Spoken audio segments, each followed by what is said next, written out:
Assalamualaikum warahmatullahi wabarakatuh. Alhamdulillah wassalatu wassalamu ala Rasulillah wa ala alihi wa sahbihi wa mawalah.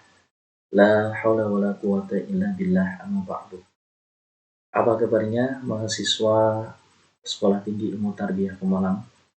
Mudah-mudahan semuanya dalam keadaan sehat walafiat, tidak ada kekurangan suatu apapun. Alhamdulillah, pada kesempatan yang baik ini saya bisa hadir secara virtual melalui video ini dalam rangka perkuliahan perdana kita untuk mata kuliah Hadis Tarbawi. Mudah-mudahan perjalanan pekerjaan kita semester genap ini yang insya Allah akan kita lakukan baik secara daring maupun luring nanti bisa berjalan dengan lancar, tidak ada halangan suatu apapun. Teman-teman mahasiswa yang saya hormati, untuk mengawali perkuliahan mata kuliah Hadis Tarbawi ini, pada hari ini saya akan menyampaikan pengantar perkuliahan, menyampaikan outline perkuliahan kita, termasuk juga kontrak perkuliahan terkait dengan pokok-pokok bahasan, tugas-tugas, dan apa saja yang mungkin perlu teman-teman mahasiswa ketahui terkait dengan mata kuliah Hadis Tarbawi yang nanti ke depan akan kita sama-sama pelajari, sama-sama kita diskusikan bersama. Baiklah teman-teman mahasiswa, bahwa Hadis Tarbawi ini adalah mata kuliah yang bobotnya adalah 2 SKS.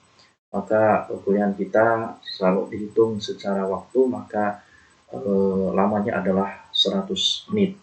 Dan jadwal secara akademik sudah ditentukan, yaitu pada hari Kamis, dan jam kita dimulai dari pukul 12.30 ya, sampai dengan pukul 14.10 ya. Jadi 100 menit perkuliahan kita untuk mata kuliah Hadis Tarbawi.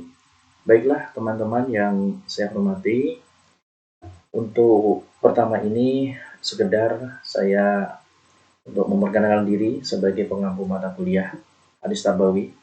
Meskipun ya barangkali teman-teman semester 6 itu sudah kenal ya dengan semua dosen ya, atau barangkali saya juga sudah pernah masuk di mata kuliah semester sebelumnya. Namun tidak ada salahnya saya mengulangi kembali ya, untuk mengingat teman-teman, barangkali ada yang lupa dengan saya ya. Baik, ya ini identitas saya, Imam Faizin. Kemudian dari riwayat pendidikan ada S1 IN Sunan Kalijaga, S1 STAI Salahuddin Al-Ayyubi, dan S2 di UIN Wali Songo. Kemudian penugasan saya di Home Base Prodi Pendidikan Agama Islam ya. Kemudian untuk terkait dengan komunikasi, nanti teman-teman bisa memanfaatkan ya nomor yang tertera itu untuk kebutuhan nanti terkait dengan hal-hal perkuliahan kita ya. Nanti bisa menggunakan nomor yang tertera tersebut. Juga alamat email bisa digunakan untuk nanti kebutuhan dalam pengiriman tugas-tugas perkuliahan. Baik teman-teman mahasiswa yang saya hormati, ini sekedar perkenalan saya, dan kita langsung kepada deskripsi ya mata kuliah Hadis Tarbawi. Bahwa tadi di awal disampaikan bahwa mata kuliah ini bobotnya adalah 2 SKS ya, dan mata kuliah ini diperuntukkan bagi semua mahasiswa STIT Pemalang ya. Jadi jurusan tarbiyah ya, artinya pendidikan untuk semua perguruan tinggi keagamaan Islam ya, khususnya tarbiyah, fakultas tarbiyah itu ada mata kuliah Hadis Tarbawi. Kenapa ini kemudian diperuntukkan ya bagi mahasiswa Sekolah Tinggi Ilmu Tarbiyah? Karena output dari mahasiswa ya tarbiyah itu adalah sebagai calon-calon guru ya, baik di sekolah atau di madrasah.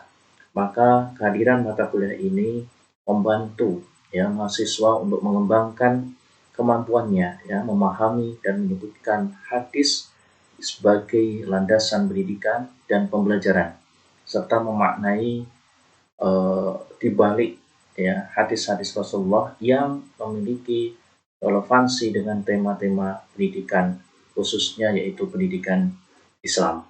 Sehingga dengan pemahaman yang benar, mahasiswa diharapkan dapat mengaktualisasikan kelak saat mengabdi di masyarakat. Jadi mata kuliah hadis tarbawi ini menjadi sangat penting karena hadis tarbawi ini akan banyak memberikan ya inspirasi bagi guru atau teman-teman sekalian sebagai calon guru dan pengelola pendidikan dalam mengembangkan ilmu pendidikan. Baik teman-teman yang saya hormati, ini deskripsi dari mata kuliah hadis tarbawi. Kemudian apa yang menjadi capaian pembelajaran dari mata kuliah ini? Jadi capaian pembelajaran dari hadis tarbawi yaitu yang pertama, mahasiswa memahami, menerapkan, dan menganalisis pengetahuan faktual, konseptual, prosedural, dan metakognitif yang berdasarkan rasa ingin tahunya tentang hadis tarbawi. Ini yang pertama. Kemudian yang kedua, mahasiswa memiliki keterampilan dan sikap positif untuk mengembangkan, menerapkan, mengelola, dan menilai sumber belajar, proses belajar, dan sistem belajar yang berwawasan kemanusiaan, kebangsaan, dan keislaman untuk meningkatkan hasil belajar serta didik. Ya, ini adalah capaian dari pembelajaran mata kuliah kita. Kemudian langsung pada pokok-pokok bahasan atau materi perkuliahan yang akan nanti kita pelajari, yang akan kita diskusikan selama 1 semester ke depan.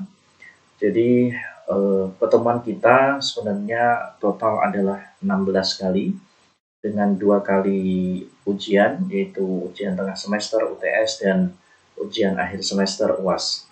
Jadi pertemuan kita kalau dikurangi dari ujian maka ada 14 ya, 14 kali pertemuan. Dan hari ini sudah kita awali yang pertama ya. Jadi yang pertama adalah kontrak perkuliahan. Kemudian minggu selanjutnya nanti sudah masuk pada materi yang pertama, yaitu tentang konsep hadis tarbawi. Kemudian selanjutnya masuk pada materi hadis tentang kewajiban belajar, kemudian lanjut kepada hadis tentang tujuan ya, pendidikan Islam, kemudian tentang materi pendidikan Islam, tentang hadis seorang pendidik atau guru, hadis bagi peserta didik atau siswa, kemudian hadis tentang metode pendidikan Islam, ya, kemudian hadis tentang media pendidikan Islam, kemudian juga materi tentang hadis lingkungan pendidikan Islam, kemudian dilanjut dengan hadis tentang pendekatan ya, dalam pendidikan Islam, kemudian ada hadis tentang evaluasi pendidikan Islam, ada materi hadis tentang pendidikan keluarga, dan terakhir itu materi hadis tentang pendidikan masyarakat. Ini pokok-pokok bahasan yang nanti akan kita bersama-sama pelajari, bersama-sama kita diskusikan ya. Kita menggunakan kalau strategi belajar nanti diharapkan teman-teman mahasiswa itu lebih aktif ya, dalam berdiskusi. Baik, untuk selanjutnya bahan bacaan atau literaturnya ya, silakan nanti teman-teman bisa mencari referensi yang berkaitan dengan hadis tarbawi ya. Ini hanya saya tampilkan di antara referensi-referensi yang bisa digunakan. Di antaranya bukunya Abdul Majid Khan ya, hadis tarbawi. Kemudian ada bukunya Muhammad Surhan, itu hadis tarbawi. Kemudian Bukhari Umar ya, hadis tarbawi. Ya, itu di antaranya, dan juga buku-buku yang lain silahkan nanti bisa digunakan, termasuk juga sebenarnya kitab-kitab ya klasik ya terkait dengan hadis ya, hadis-hadis pendidikan ya tarbawi itu bisa juga digunakan oleh teman-teman kalau itu justru bagus karena itu adalah rujukan yang utama ya. Tapi saya di sini saya tampilkan yang mungkin mudah teman-teman cari ya.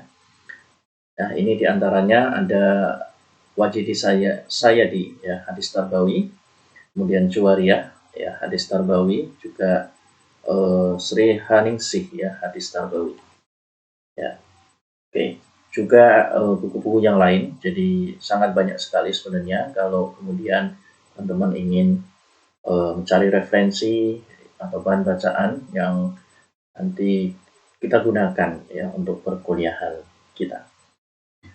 Baik, untuk selanjutnya terkait dengan strategi pembelajaran atau perkuliahan kita, nanti kita akan menggunakan sistem kombinasi ya, baik luring maupun daring ya, karena memang kondisinya kita masih dalam pandemi COVID-19 sehingga perkuliahan bisa dikombinasi ya. Jadi kadang kita seperti pada kesempatan ini saya lakukan melalui video ya secara online ya, namun pada kesempatan yang lain nanti bisa kita gunakan tatap muka secara online, bisa menggunakan Zoom, Google Meet ya, kemudian juga bisa juga kita secara luring ketemu atau kuliahan di kelas di kampus ya. Yang penting kita melakukan atau penerapan protokol kesehatan ya, itu yang penting. Jadi tidak ada masalah kalau kemudian kita satu waktu nanti tatap muka di kelas. Kemudian untuk proses pembelajaran kita lakukan dengan baik ceramah, diskusi, sharing informasi, ya, tanya jawab, itu yang akan kita lakukan dalam perkuliahan hadis tarbawi ini.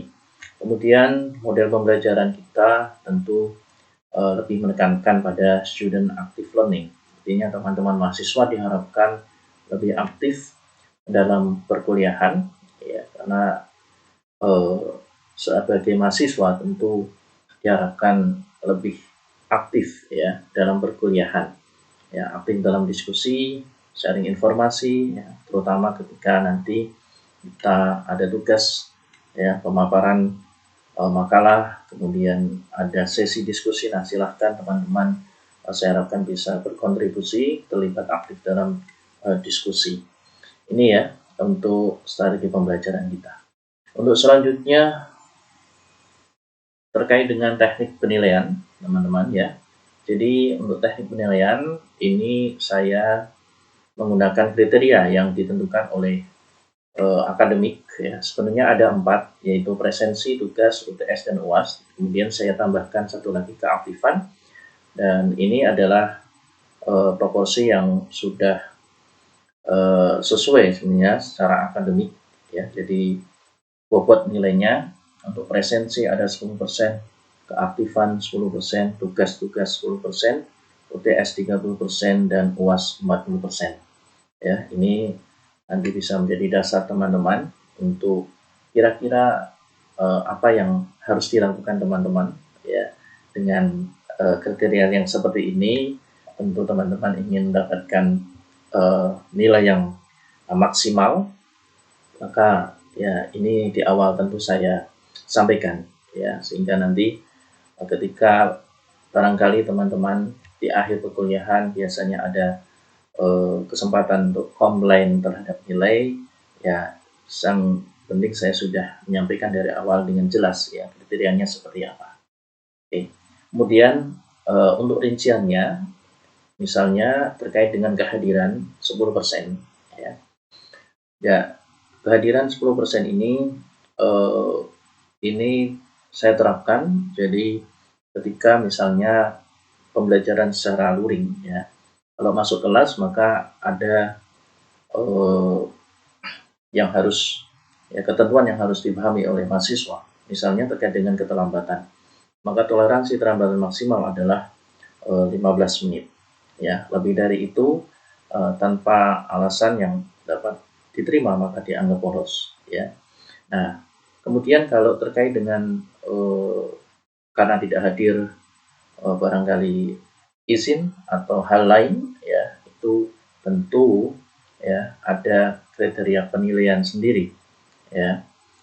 Kemudian uh, untuk nilai pertemuan, karena kita 14 kali pertemuan, ya, yang 2 UTS UAS, otomatis itu nanti ada uh, daftar hadir tersendiri.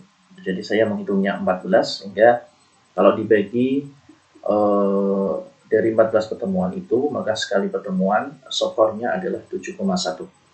Ya, itu ada nilainya. Jadi detail-detail skor itu saya memang sangat perhitungkan, sehingga diharapkan nilai akhirnya benar-benar objektif, ya. Kemudian untuk kriteria minimal mengikuti perkuliahan, teman-teman, itu minimal adalah 75% dari total pertemuan kita, ya. Maka kalau 14 kali pertemuan, setidaknya teman-teman 10 kali harus masuk mengikuti perkuliahan.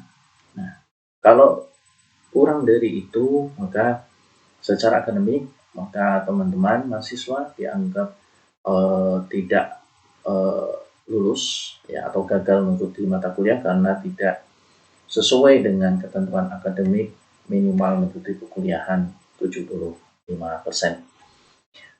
Kemudian untuk keaktifan, skornya 10%. Keaktifan di sini yang dimaksud adalah keterlibatan aktif, ya.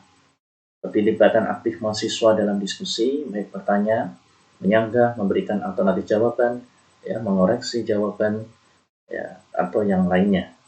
Ya, tentu pertanyaan dan jawaban yang dinilai ada kaitannya dengan tema makalah atau diskusi pada waktu itu, ya. Jadi ada relevansinya. Tapi kalau pertanyaan yang tidak sesuai dengan perkuliahan kita, tentu ya itu tidak ada nilainya, ya. Ya, tentu aktif yang ada relevansinya dengan diskusi kita. Kemudian terkait dengan tugas-tugas, ini bobotnya 10, jadi tugas yang nanti akan teman-teman kerjakan terkait dengan pertama tugas makalah. Ya, nanti makalah biasanya tugasnya adalah kelompok, ya, tidak mandiri. Jadi kelompok nanti untuk pembagian kelompoknya nanti menyusul, dan juga mungkin ada tugas-tugas tagihan lain seperti kuis dan yang lainnya. Nanti saya konsep seperti apa nanti akan saya infokan untuk pertemuan selanjutnya. Kemudian ujian tengah semester 30%. Kalau ujian tengah semester biasanya dilaksanakan secara terpusat, ya, dijadwal oleh kampus, ya, akademik. Kemudian UAS juga sama, nanti juga terjadwal. Dan ada ketentuan tidak ada ujian susulan bagi yang tidak mengikuti ujian karena keteledoran, ya, keteledoran, ya, kecuali ya karena ada alasan yang dapat diterima, ya, itu. Kemudian juga tidak mencontek atau plagiasi, ya, terhadap jawaban ujian. Kalau itu dilakukan dan dibuktikan dengan berita acara ujian, maka secara otomatis dinyatakan tidak lulus. Oke.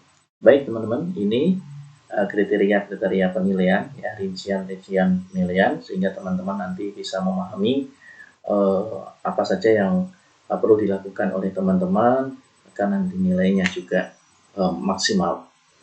Ya, kalau ini adalah nilai akhirnya, ya, nilai akhir, nilai angka, nilai skala, dan nilai hurufnya.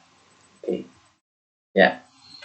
Baik, untuk yang selanjutnya terkait dengan ketentuan penulisan makalah, nanti yang perlu teman-teman, ya, pedomani seperti ini, ya. Jadi dalam menulis makalah nanti teman-teman mengerjakan makalah dengan kriteria penulisan karya tulis ilmiah, ya. Nah, untuk kriteria mata kuliah ini saya memberikan ketentuan untuk makalah panjang tulisan minimal 10 halaman, ya. tidak termasuk cover dan daftar pustaka. Berarti kalau dihitung dengan cover daftar pustaka maka ya 12 halaman.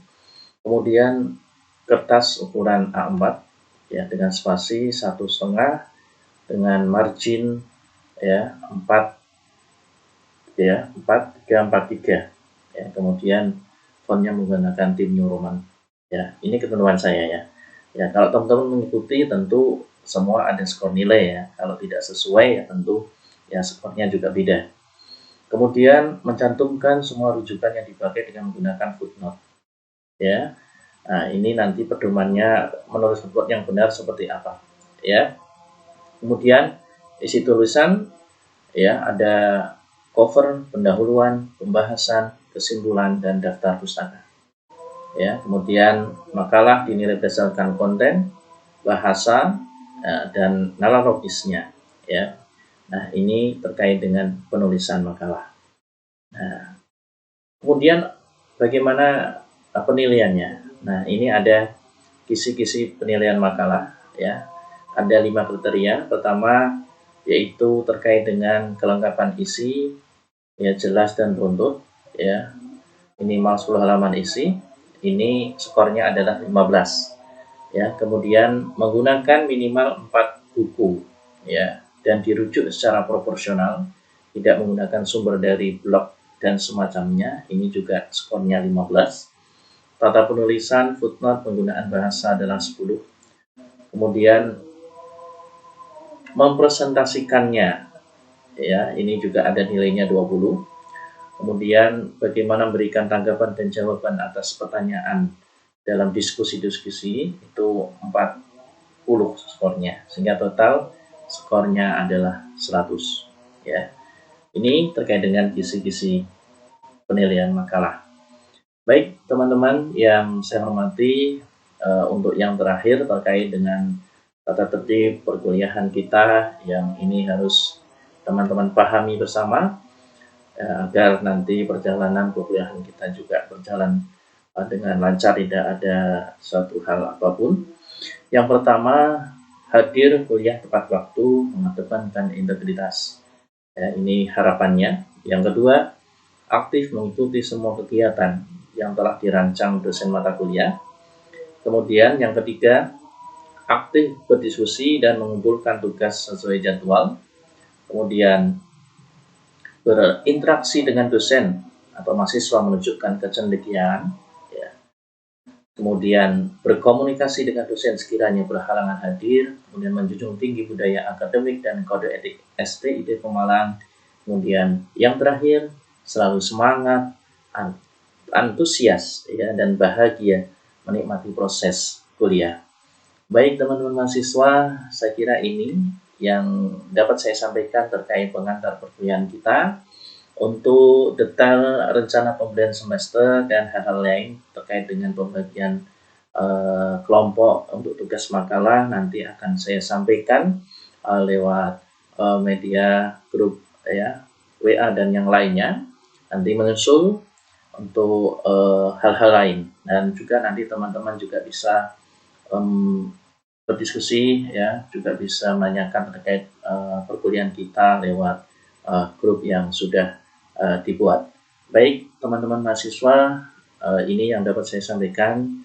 Mudah-mudahan semuanya tetap dalam keadaan sehat ya, tidak ada suatu apapun ya, dan kita tetap semangat ya untuk kuliah ya.